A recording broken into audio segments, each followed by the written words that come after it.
Hello family, subscribe to this channel if you are new here. Let's enjoy this story. There was a time when Michael's life felt heavy. Every morning he woke up to the same sight. Piles of clothes on the floor, dishes in the sink, papers scattered across his desk.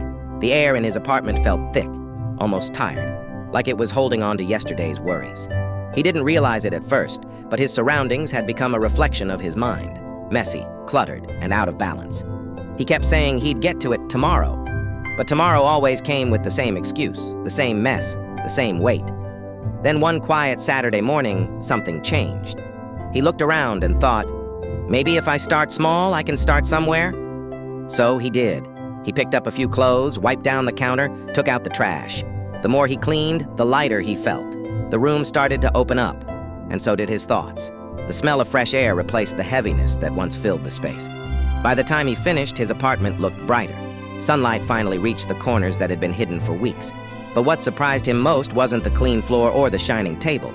It was how different he felt inside. He realized cleaning wasn't just about removing dirt. It was about finding peace, about clearing the noise in his head and making space for calm. Sometimes life doesn't need a big change.